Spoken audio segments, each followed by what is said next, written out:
Saúde os irmãos, as irmãs, com a paz de nosso Senhor e Salvador Jesus Cristo. Estamos mais uma vez na direção do Espírito Santo, graças a Deus, examinando as Escrituras. E vamos falar mais uma vez a respeito da fé, da confiança e o nosso trabalho pela fé. Veja aqui em Lucas capítulo 17, do versículo 1 em diante, o Senhor Jesus nos dá um exemplo maravilhoso. Diz assim: E disse aos discípulos: É impossível que não venham escândalos, mas ai daquele por quem vierem. Melhor lhe fora que lhe pusessem ao pescoço uma mó de atafona e fosse lançado no mar, do que fazer tropeçar um destes pequenos. Olhai por vós mesmos. E se teu irmão pecar contra ti, repreende-o, e se ele arrepender, perdoa-lhe. E se pecar contra ti 7 vezes no dia, e 7 vezes no dia vier ter contigo, dizendo, arrependo-me, perdoa-lhe. Então aqui o Senhor está instruindo a nós, a toda a igreja. É impossível que não venham escândalos. Impossível. Então nós temos que entender o seguinte: quando tem algum escândalo, você sabe que isso é natural. Não é bem natural, não pode ser natural, mas não tem como conter. É isso, não tem como segurar. É impossível que não venham os escândalos. É impossível segurar os escândalos. Não tem jeito. Eles virão. Mas ai daquele por quem vierem. Então, façamos de tudo para permanecer fiéis na palavra e não causarmos escândalo algum. O que é escândalo?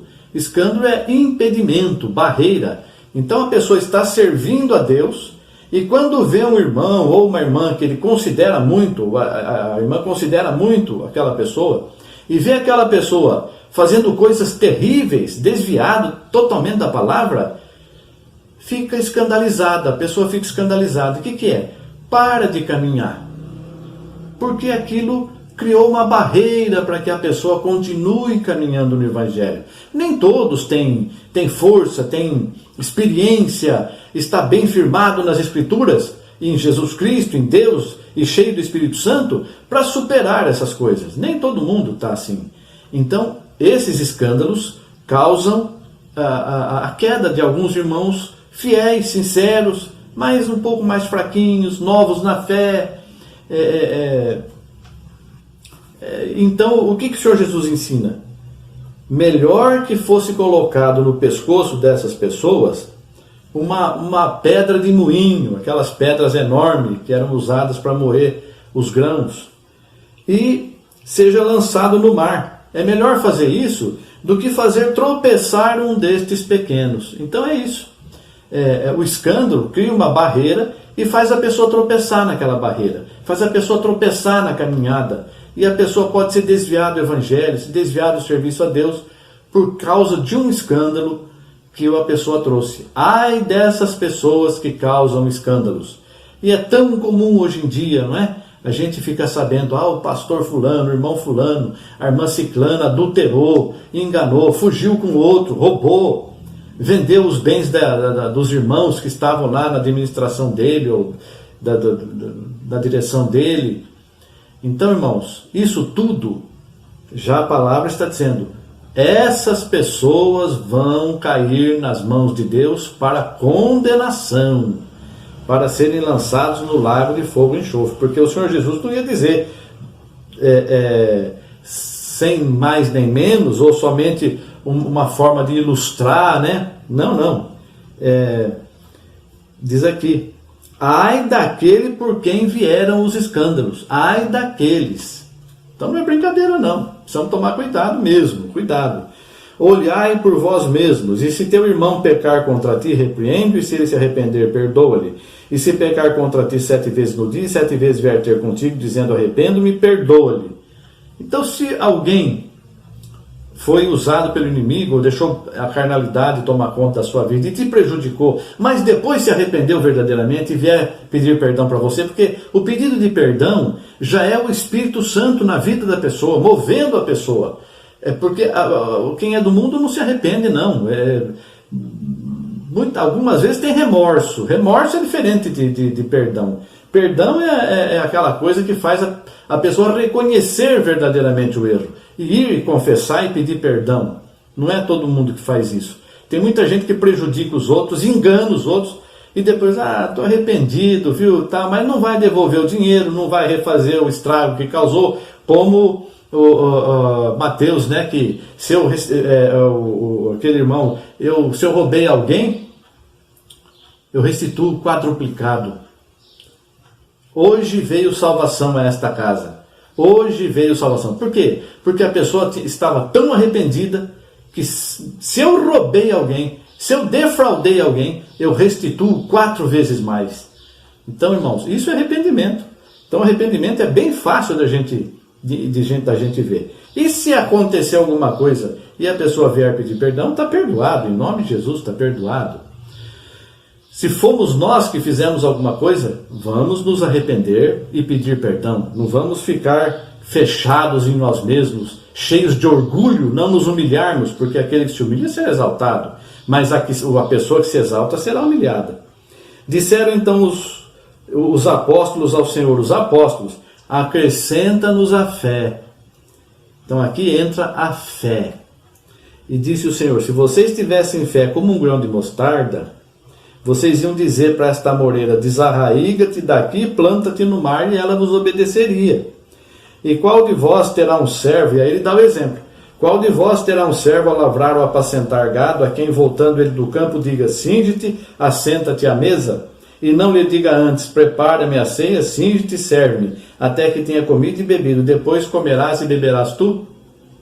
Porventura dá graças ao tal servo, porque fez o que lhe foi mandado? Creio que não. Então aqui o Senhor Jesus está dizendo assim, tem um senhor que tem os servos lá, que o servem, e esse senhor, ele chega e fala para o servo, faz isso, faz aquilo, ou ele chama a pessoa para comer com ele, ou ele manda primeiro preparar para o Senhor, para ele mesmo, e depois que eu comer e beber, aí você come e bebe. Então o Senhor Jesus disse, é claro que ele não vai dar graças porque o servo fez tudo o que foi mandado. Assim também vós, quando fizerdes tudo o que vos for mandado, dizei, somos servos inúteis, porque fizemos somente o que devíamos fazer. Então, irmãos, veja bem, amar é uma obrigação nossa, nós devemos fazer isso. Perdoar, devemos fazer isso. Nós não somos nada especiais por amarmos, por perdoarmos. Nós temos que ajudar o necessitado, socorrer o próximo. Sim, devemos fazer isso. Isso o Senhor nos ensinou. Nós temos que fazer para os outros o que queremos que os outros façam para nós. Sim, devemos fazer isso. Então, se nós fazemos isso, nós não fizemos nada além do que nos foi mandado. O que temos que fazer além? É por fé. É por fé, aquilo que você não foi mandado, mas que você sente no teu coração. Ir lá, anunciar o Evangelho para aquela pessoa que você muitas vezes está julgando que está errada, mas Deus está tocando no teu coração, Ele não está te mandando, Ele está mostrando o amor dEle por aquela pessoa, está mostrando no teu coração, e você sente de ir lá, mas você se fecha porque você julga aquela pessoa, porque você julga aquela igreja, porque você julga aquela outra pessoa que está em pecado, está em erro. Deus não veio buscar os sãos, veio buscar os doentes para a salvação. Ele não veio buscar pessoas todas certinhas, essas daí já estão cheias de orgulho, cheias de si.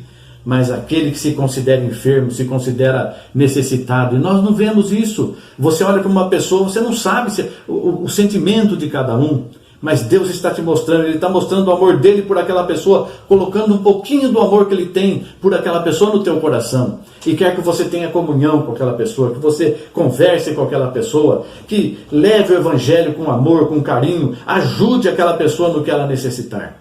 Isso é um exemplo apenas do que devemos fazer por fé. Orar pelo enfermo, orar pelo necessitado, e sair sem destino, eu vou agora trabalhar para o Senhor me dirija. E aí Ele te dirige a entrar num lugar que um templo, que você fala, puxa vida, mas justo aqui, Senhor, é aí, tem escolhidos meu aí. Eu tenho muitos escolhidos aí nesse meio e quero que você os conheça, porque são teus irmãos e irmãs também. Mas o julgamento, a submissão ao homem, muitas pessoas estão aprisionadas em correntes humanas, malignas, carnais, estão sujeitas o seu Senhor não é o Senhor Jesus, o seu Senhor é o ministério da igreja, o seu Senhor é o pastor da igreja. O justo, diz a palavra, o justo se manifesta. Você não precisa sair da sua igreja. Você não tem igreja, você é a igreja, nós somos igreja. E a igreja é o ser humano individual que serve a Deus. Ele vem buscar a igreja, pode levar um só, mas ele levou a igreja. Haverá fé sobre a terra quando voltar o Filho do Homem, ainda que ele leve com ele um só, ele levou a igreja. Porque nós somos individualmente chamados igreja.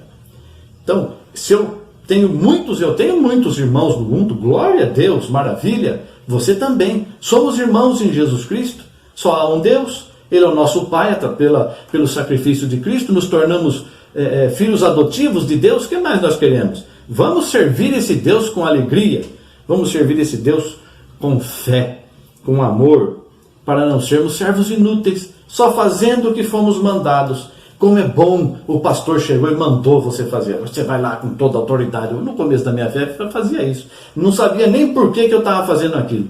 E não é assim que tem que ser. Eu tenho que ter certeza do que o que eu estou fazendo é segundo a vontade de Deus e por que eu estou fazendo aquilo. Deus não deixa a gente enganado. Então, o pastor mandou. Aí vai com aquela autoridade, porque o pastor mandou. Que pastor? O da terra ou do céu? Então, irmãos, irmãs, acordemos do nosso sono, acordemos para ver Jesus, para ver a glória de Deus, porque Ele é maravilhoso e Ele quer usar você com poder nas mãos dEle. Se entregue a Jesus Cristo e você será uma bênção para muitas vidas e principalmente para você mesmo, embora você muitas vezes não busque isso. Se entregue para ajudar as pessoas, para fazer a vontade de Deus, mas a glória de Deus estará brilhando na tua vida. Que coisa maravilhosa! Irmão, irmã, seja luz para muitas pessoas, deixa Jesus brilhar na tua vida. Que Deus abençoe você, querido irmão, querida irmã, e toda a tua casa, em nome de Jesus Cristo. Amém, graças a Deus. Obrigado, Senhor. Amém, amém.